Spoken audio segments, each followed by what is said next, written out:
ሰላም ጤና ይስጥልን ውድ የቻናላችን ተከታታዮች የፕሮግራማችን ቤተሰቦች፣ ይህ አብዲራዋ ቲዩብ ነው። ፕሮግራማችንን ላይክ በማድረግ እንዲጀምሩ፣ ላይክ ስታደርጉ ተደራሽነታችንን ተደማጭነታችንን ከፍ ስለሚያደርግ ላይክ እያደረጋችሁ እንድታደምጡን፣ አዲስ ከሆናችሁ ደግሞ ሰብስክራይብ በማድረግ የደወል ምልክቷን ተጭናችሁ የቻናላችን ቤተሰብ እንድትሆኑ በአክብሮት እየጋበዝን፣ እንዲሁም ይህንን ፕሮግራም ከሀገር ውጭ የምታደምጡ የቻናላችን ተከታታዮች ድጋፋችሁን በሱፐር ስቲከር፣ ሱፐር ቻት፣ ሱፐር ታንክስ ለቻናላችን ልታበረክቱ የአክብሮት ግብዣችን ነው። ይህ ፕሮግራም ትኩረት የሚያደርገው እንግዲህ ወደ እዛው ኖርዝ ቆይታ አድርገን በሌላኛው የኖርዝ ክፍል ማንቸስተር ከተማ ስለ ዩናይትድ በማይክል ካሪክ ውስጥ ማደጉን መቀየሩን 390 ደቂቃዎች በቂ ማረጋገጫ ናቸው። የጨዋታው ይዘት፣ የጨዋታ ክብደት፣ የተጋጣሚዎች አይነት፣ ያላቸው ወቅታዊ ብቃት፣ ከዩናይትድ የተሻሻሉበት መንገድ፣ በርካታ ጉዳዮችን ከተመለከትን ያለምንም ቅሬታም ተጨማሪ ትንተናም ሳያስፈልገው በካሪኩስ ማንቸስተር ዩናይትድ አስደናቂ የማሸነፊያ ጉዞ በራሱ መልክ እያካሄደ ነው የሚገኘው። እነዚህ አስደናቂ ድሎች ታዲያ የቡድን ቅንጅት፣ የቡድን ሪትም፣ ማደግ የሚገባቸው እያንዳንዱ ብቃትና የቡድን አስተዋጽኦ በላቀ ደረጃ እድገት ማሳየት አለባቸው። ስለዚህ ካሪክ የሶስቱን ጨዋታ ድል ሲያገኝ እንዲሁ በስፕሪት የተገኘ ድል እንዳልሆነና ታክቲካል ጉዳዮች እንደሆኑ፣ ከአሞሪም ቡድን የካሪክ ቡድን ምን ቢቀይር ነው የተጫዋቾችን ፍላጎት፣ ተጋዳይነት፣ ተነሳሽነት፣ በሜዳ ውስጥ የተሰጣቸው ሚና የመተግበር እድል፣ በሜዳ ውስጥ ያላቸው ነፃነትና ከኳስና ያለ ኳስ ያላቸው እንቅስቃሴ በምን ያክል ደረጃ ቢቀየር ነው በአጭር ጊዜ ውስጥ የሚታይ የዩናይትድ የቡድን እድገትና ውጤታማነት የመጣው? ከነዚህ መካከልስ በተናጥል ነጥለን አውጥተን ፐርፎርማንሳቸውን መቃኘት ያለብን ተጫዋች የለም ወይ?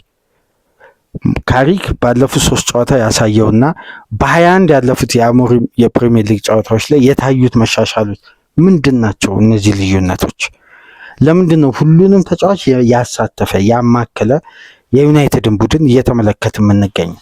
የትኛውም ተጫዋች በማይክል ካሪክ ውስጥ ሲጫወት የመጀመሪያው ትልቁ የሚያገኘው ነፃነት ታክቲካል ነፃነት ነው። ለዛ እኮ ነው ከኳስ ጋር ዩናይትዶች ለስህተት የሚዳርግ እንቅስቃሴ ማያደርጉት። የአሞሪም ታክቲክ በዘመናዊ እግር ኳስ ለዛ ሲስተም ተስማሚ የሚሆኑ ተጫዋቾች ቱሎች እስካልተገኙ ድረስ ታክቲካል ነፃነት የለውም፣ ታክቲካል ፍሌክሲቢሊቲ የለውም። ለዚህ እኮ ነው የተጫዋቾች ለውጥ ሁሌም ከተከላካይ ስፍራ ቢጀምረው በአሞሪም ጊዜ የአሰልጣኙን ታክቲካል አቀራረብ መተቸት ሳይሆን የታክቲኩ ቱሎች በቂ ደረጃ አለ ወይ ነው አሁን የሚያከራክረው። አሞሪምን በሀሳቡና በያዘው የጨዋታ ስትራቴጂ ትክክል ነው።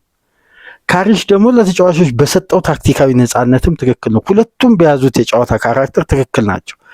አተገባበሩና ውጤታማነቱ ላይ ነው ልዩነት። አሞሪምም ላመነበት አጫወት እስከሚችለው ድረስ ተጉዟል። ከዚህ በላይ መጓዝ አልቻለም። ካሪክ ደግሞ ባለው ኤክስፒሪየንስ ከፈርጊ ጋር መስራቱ፣ የዚህም ቤት ባህል፣ ወግ፣ የጨዋታ ሲስተምና የቡድን አይደንቲቲን ደግሞ ይዞ ማደጉ፣ በዛ ውስጥ ደግሞ ስኬታማና ውጤታማ መሆኑ የበለጠ ለዛሬው ስራ ረድቶታል። በተለይ ደግሞ ዩናይትዳዊ ስፕሪት ቅኝትን ያማከለ አጫወት መያዙ። አሞሪም ሲስተማቲካል ካራክተር ያለው አሰልጣኝ ነው።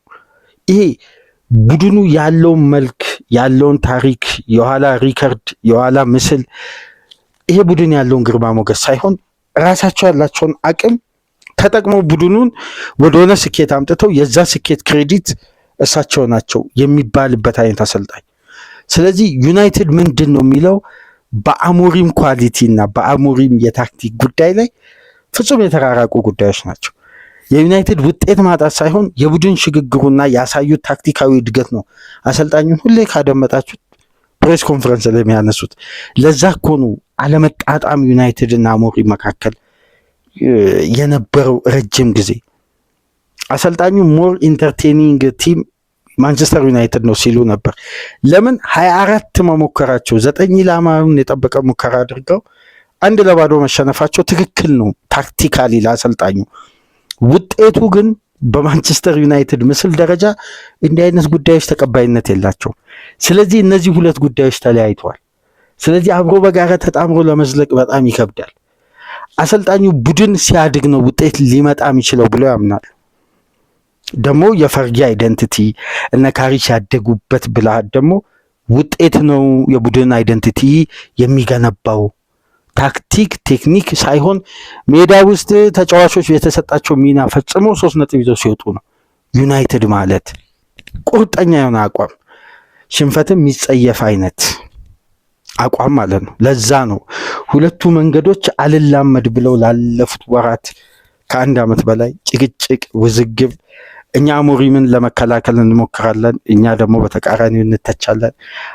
የአሰልጣኙ ጉዳይ ደግሞ አንዳንዴ ዲፌንድ ለማድረግም በሚከብድ ደረጃ ሂደቶችን ይጥሱ ነበር። ታዲያ ምንድን ነው እስቲ ጋፑ? አሁን ካሪክ ሜኑና ኩኛን የለየለት የማንቸስተር ዩናይትድ የአጥቂ ጥራት እንቅስቃሴ ዋና ማዕከል አድርጓቸዋል። የሜኑ መኖር በአሞሪም ውስጥ ለብሩኖ ፈርናንዴዝ ቦታ ያሳጣል፣ ነፃነት ያሳጣል፣ ፖዚሽናል ኦቨርሎድ ይፈጥራል፣ ኦፌንሲቭ ትራንዚሽኖች ያንሳሉ። በቁጥር ፋይናል ሰርድ ሚድ ሰርድ እንበለጣለን። ታክቲካል አናላይሲሱን ገብታችሁ ገዝታችሁ መመልከት ትችላላችሁ። አለ ቶኪንግ ታክቲክስ ላይ በደንብ በተሻሻለ ደረጃ ቀርቧል። ይህን ጉዳይ ስንመለከት ግን ሁለት የምንረዳው ጉዳይ አለ። አሞሪም ባደጉበት አስተሳሰብ የአማካይ ክፍል ላይ የፖርቱጋል የወቅቱ አሰልጣኝ በግሪክም በፖርቱጋልም በመከላከል ባህሪያቸው የበለጠ ኮምፓክት የሆኑ በባህሪ ያደጉ አሰልጣኝ ያሳደጋቸው ከሜዳ ውስጥ ሚና ያላቸው ተጫዋች ናቸው አሞሪም። ካሪክን ደግሞ ስትመለከቱ ሜዳ ላይ የሚሰጠው ሚና ለቡድን አጋሮቹ ነፃነት ያለውን ኳስ ማድረስ። ስለዚህ ተፈጥሯዊ ሚናቸው በአእምሯቸው ውስጥ ተገንብቶ የሚያድግ እግር ኳሳዊ አስተሳሰብ አለ። በመጀመሪያ የራስን የሜዳ ክፍል ሳትገነባ 3ኛ የሜዳ ክፍል ሮጠ መግባት የለብም የሚል አስተሳሰብ አለ። የራስን ቡድን ከመገንባት በፊት 3ኛ የሜዳ ክፍል ላይ የዛ ቡድን አመጣጥም እዛው ማስቀረት አለብህ የሚልም የእግር ኳስ ፍልስፍና አለ። በእነዚህ መሀል ውስጥ የምንረዳው ምንድን ነው? ካሪክ ለአማካዮች የሚያስፈልገውን ነፃነት ይረዳዋል፣ ቦታው ላይ ካለበት ጫናና የሊጉን ኦቨርሎድ መቋቋም። አሞሪም ያደጉበት ደግሞ የእግር ኳስ ባህል ከእንግሊዝ ባህል ጋር ፍጹም የማይገናኝ ነው። ስለዚህ ሜኑ እንዴት መጠቀም እንዳለበት የበለጠ ሊረዳ የሚችለው ካሪክ ነው ከአሞሪም ይልቅ። አሞሪም በታክቲካል ቦርድ ላይ የሰሩትን ፕላን ሜዳ ውስጥ ስፔስን እየመረጡ የነዛን ታክቲክ እንዲተገበር አንድ ሙከራ እሳቸው በሚፈልጉት 14 እና 15 ተች ውስጥ እንዲደረግ ነው። ግን ዩናይትድ በአንጻራዊነት ደግሞ እንዲያጠቃ ሜዳ ውስጥ ያለ የጨዋታው ዌቭ ሌንግዝ የሚፈቅድበት ደግሞ እንቅስቃሴ አለ። ስለዚህ እነዚህ ሁለት ጉዳዮች ለያይተን ማየት አለብን።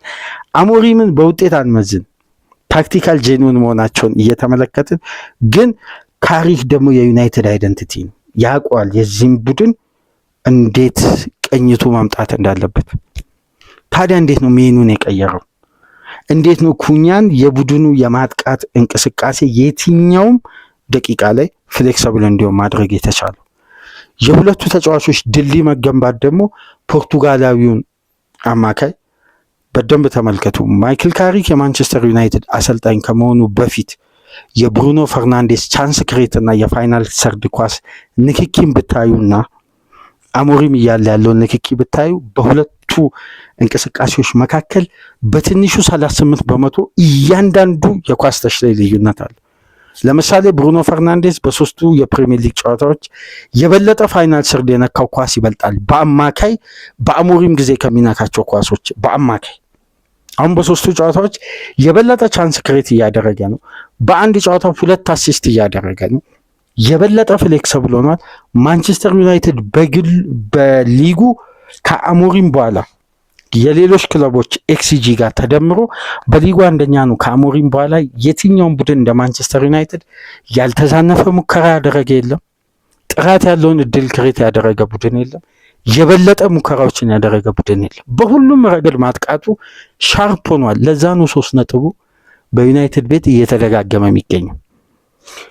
ይሄ ታዲያ ከሚያሳየን ጉዳዮች መካከል ማጥቃቱ ዲፓርትመንት ላይ የተሻሻለውን ጉዳይ ጠለቅ ብለን መመርመር አለብን። የብሩኖ በዚህ ደረጃ ነፃነት ማግኘት ከዚህ በፊት ለካስ አሰልጣኙ ሜኑ ሲገባ ነፃነት ያጣል የሚለው ጉዳይ አሁን ተቀባይነት እንደሌለው ታክቲካሊ በካሪክ አይደንቲቲ ስናይ ትክክል ነው።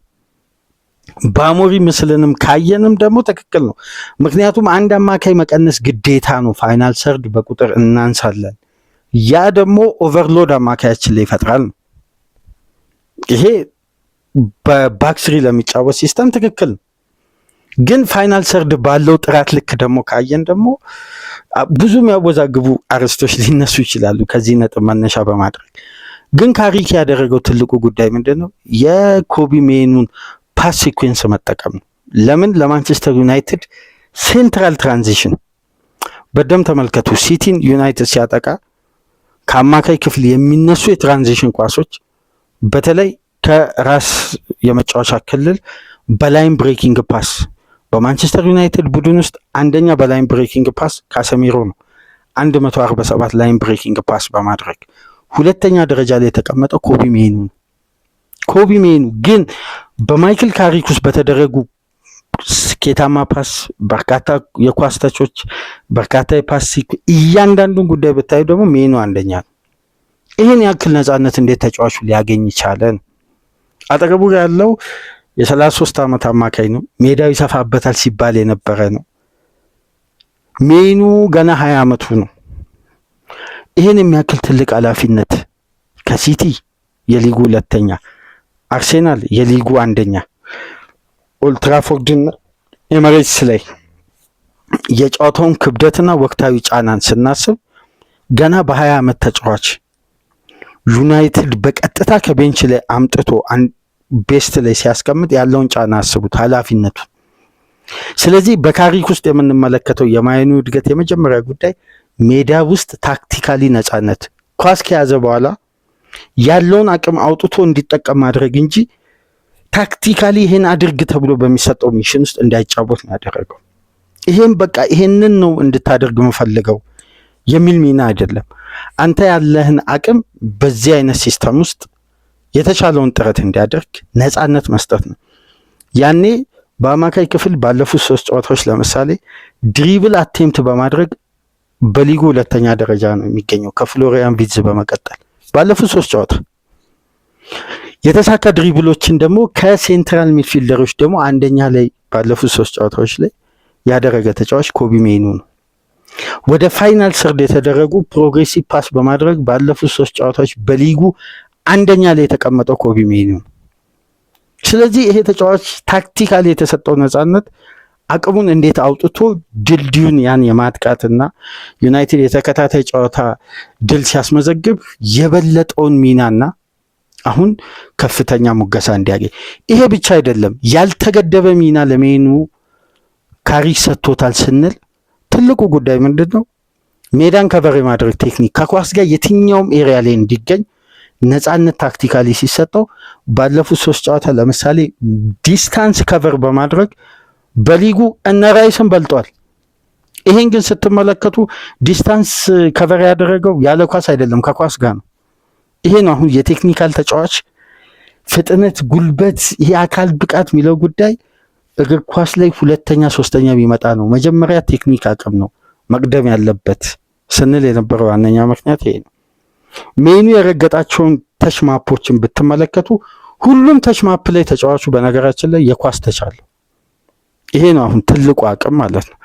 ስለዚህ የዚህ ተጫዋች በዚህ ደረጃ መጎልበትና በአንዴ ልዩነት ውስጥ መግባት ያለውን አቅም ኳሊቲ በነፃነትና በፍሌክሲብል ታክቲክ እንዲጠቀም ማድረግ የማይክል ካሪክ ጄኑን የተጫዋቾችን አቅም አጎልብቶ መጠቀም፣ የጎለበቱ ተጫዋቾችን አቅም መጠቀም። ይህንን ስንመለከት እንግዲህ ለልዩነት የሚነሱ አንዳንድ ሀሳቦች አሉ። ተጫዋቹ በዘንድሮ ሲዝን ምንም አይነት የፕሪሚየር ሊግ ጨዋታ ቋሚ ሆኖ አልጀመረም ነበር በአሞሪም ውስጥ እና አሰልጣኙ ሁሌ ተመሳሳይ አስተያየት ይሰጣሉ። የሀሳብ ዲፕሊኬት ይሆናል።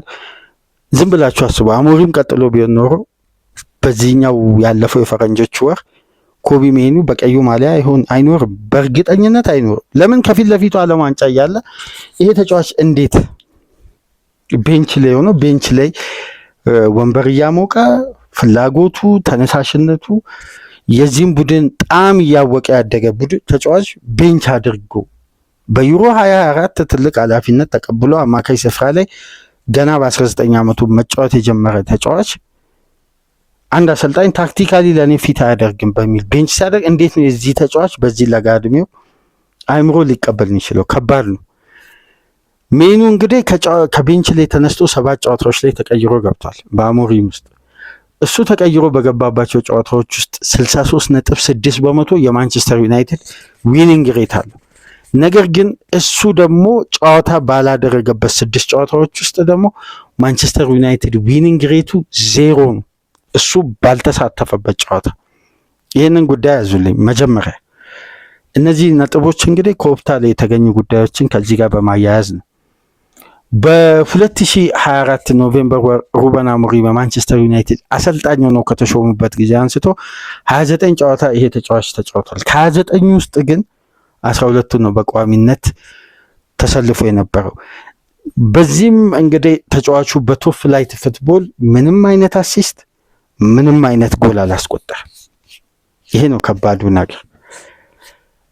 ስለዚህ የዚህ ተጫዋች ጉዳይ አሳሳቢነቱ ከፍ እያለ ነው። እንግዲህ የካሪክ መምጣት ከቀየራቸው ጉዳዮች መካከል በዋነኝነት የሚነሳው እስቲ ካሪክ ከመጣ በኋላስ የሜኑ መጫወት አለመጫወት ነው ወይስ እስቲ ኮቢ ሜኑ ምንድን ነው በማይክል ካሪክ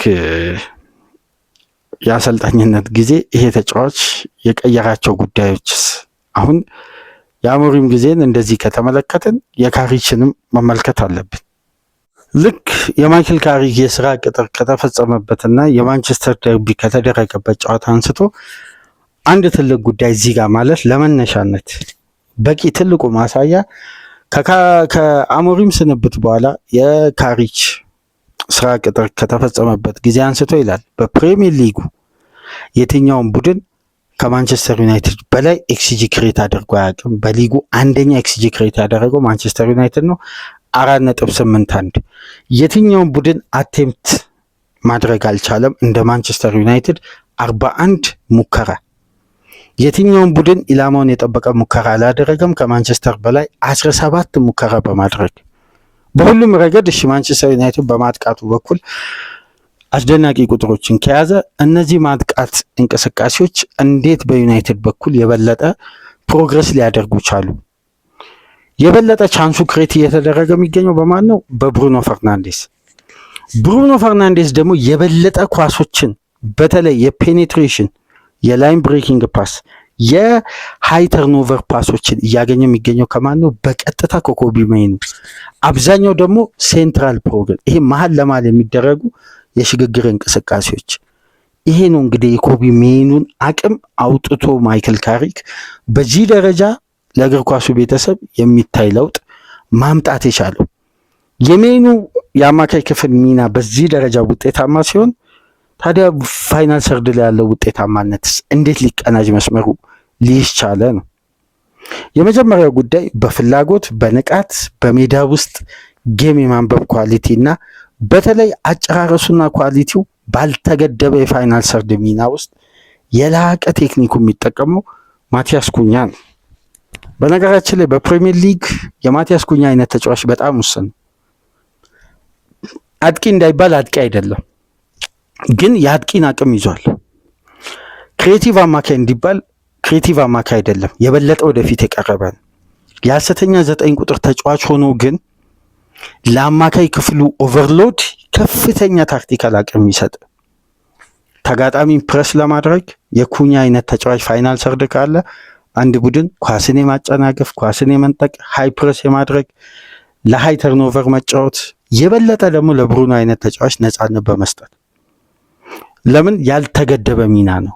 ይሄ አውት ኤንድ አውት ነምበር 9 ሳይሆን ኢን ኤንድ አውት ክሬቲቭ አማካይ፣ ይሄ ወደ ውስጥ ጠለቅ ብሎ እንደ አጥቂ ካራክተር ሚናውን መወጣት የሚችል ወደኋላ ዘንብሎ ደግሞ ቢልድ አፕንም መምራት የሚችል ወደ ፋይናል ሰርድ የሚደረግ ማለት ነው። በዚህ ረገድ እንግዲህ ከመጀመሪያ በደም ካያችሁ ከማንቸስተር ደርቢ አንስቶ ተቀይሮ ገባ። ለዶርጉ ግብ መቆጠር ልዩነት ሆነ።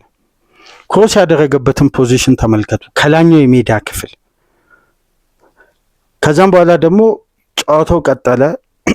ለማውንትም በተመሳሳይ እንዲህ አይነት ኳስ ማቀበል ችሎ ነበር፣ ግን ያው ግባ ተሽራለች። በቀጥታ የዚህ ተጫዋች እንቅስቃሴ በኤሚሬትሱ ፍልሚያ ተመልከቱ። ተቀይሮ በገባ የሜዳ ውስጥ እንቅስቃሴ በተሰጠው የታክቲክ እንቅስቃሴ ላይ ስፔሶችን ኤክስፕሎት የሚያደርገው የካሪክ ፓስ ሲኩዌንስ ኮቢ ሜኑን እዛ ቢልድ አፕ ላይ ካስታውሳችሁ በሾት በዛ ቀዳዳ መሃል እንዴት ላይኖችን ብሬክ አድርጎ እንደሰጠ በእግሮቹ መሃል ነበር ማሽሎክ የቻለው። ግን የኩኛን ቴክኒክ ኤሪያ ውጭ በሚደረጉ ሹቶች አኩሬሲው፣ ሹቲንግ አኩሬሲው የማይክል ካሪክ ስራ ቅጥር ከተፈጸመ በኋላ ሹት ኮንቨርዥን ሬታቸው ከፍ ካሉ ተጫዋቾች ውስጥ አንደኛ ደረጃ ላይ የተቀመጠው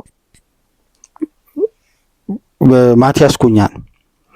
ለምሳሌ በሊጉ በዘንድሮ ሲዝን 61 ሙከራ ያደረገ ከማንቸስተር ዩናይትድ ተጫዋቾች ብቸኛ ተጫዋች ነው።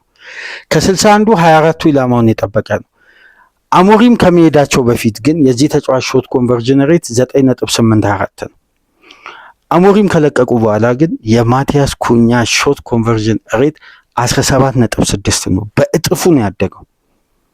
እነዚህ ጉዳዮችን ስንመለከት እንግዲህ ሁለቱ ተጫዋቾች ብራዚላዊውና እንግሊዛዊው የዩናይትድ የማጥቃት ፍሌክሲቢሊቲ የፊተኛው የሜዳ ክፍል ላይ ትራንዚሽኖችን፣ እያንዳንዱን እንቅስቃሴ ሜኑ የማጥቃቱ መነሻ ኩኛ የማጥቃቱ መዳረሻ ሆነው እንግዲህ የካሪክ ጉዞ በአማረ ሁኔታ ቀጥሏል እስካሁን ድረስ ባለው።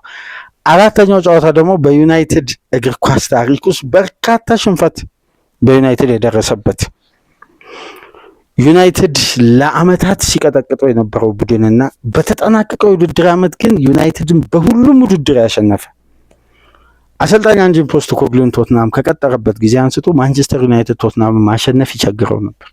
በርካታ ወደ 76 በመቶ ጨዋታዎችን ከዩናይትድ ጋር ያደረጉትን በድል ተወጥተዋል። ከኦልትራፎርድም እስከ በሜዳቸው ባደረጉት ቀጣይ ጨዋታ ማንቸስተር ዩናይትድ በሜዳው የቶማስ ፍራንክን ቶትናም ያስተናግዳል።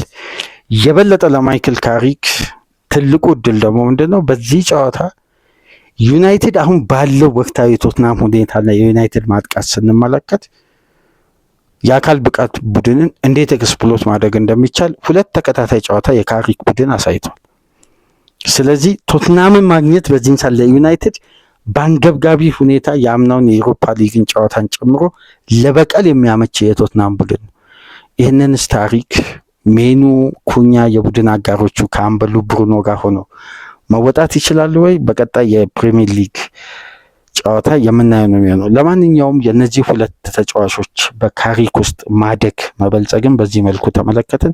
ከተመቻችሁ ላይክ፣ አዲስ ከሆናችሁ ሰብስክራይብ፣ ከሀገር ውጭ ያላችሁ ደግሞ በሱፐር ስቲከር፣ በሱፐር ቻት፣ በሱፐር ታንክስ ድጋፍ አድርጉ። በሶስት ፕሮግራም ከእናንተ ጋር ለተሐሙስን ቆይታ አደረግን። መልካም የስራ ቀን እንዲሆን ተመኘን። ሰላም ቆዩ።